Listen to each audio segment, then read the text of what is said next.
Any trouble on the way? None worth mentioning.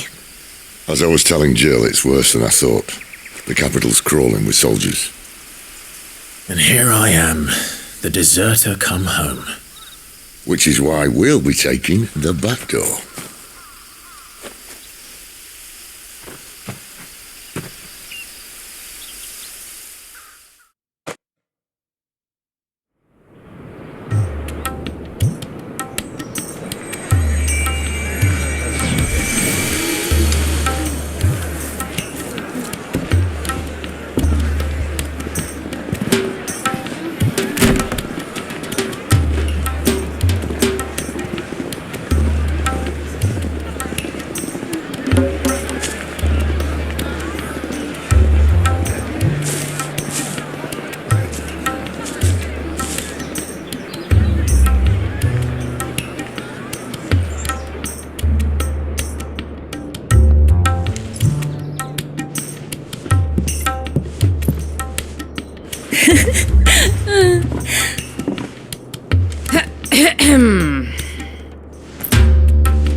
Cheer up, you two. Can't think of a safer place in the Empire than a...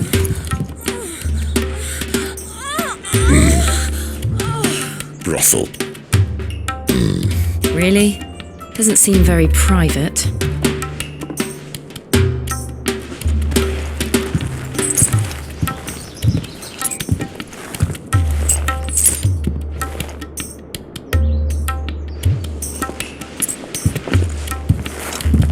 So then, how do we proceed? We'll be using the glass gate. Tonight, just after sunset.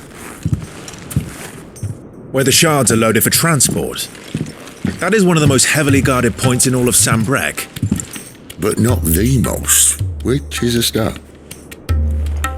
Besides, I know a shortcut straight to the heart. A shortcut. And how exactly did you come to know about this fatal chink in the Empire's armor? Let's just say I may have attempted something similar before. And may have ended up running for dear life after being discovered by Bahamut, but that's not important.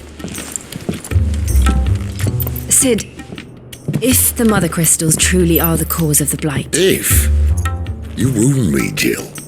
What I'm trying to say is, if the powers that be know all of this, why do they sit idle and allow it to continue? In case you haven't noticed, the God-fearing people of this realm and their pious leaders care for but one thing, themselves. And they'll do whatever it takes to hold on to power.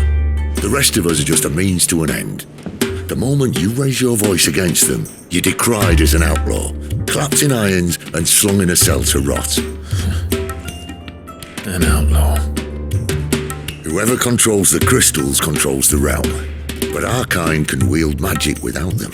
To our rulers, we must seem the most convenient of tools, and the most dangerous. But what makes them think they have the right to use us? To leave us to die when our bodies are spent? Does a nobleman weep for a broken mug? A torn tunic? Our fate means nothing to them. No, this isn't a battle you can win with words. Believe me, I've tried. Nothing ever gets through. The world is simply not ready to listen. So to hell with talking. If they won't give us a say, we'll decide our fates another way. You can't blame a man for wanting to bring an end to all this, can you? I can't. But what of all the people you mean to rob of their comforts? Are you happy for them to call you outlaw? Sid the Outlaw. Aye, that'll do me. You might at least pretend to take this seriously. Have a little faith, Jill. Even if you don't think much of my choice of digs. If it means my deeds will be remembered, I'll gladly play the role of villain.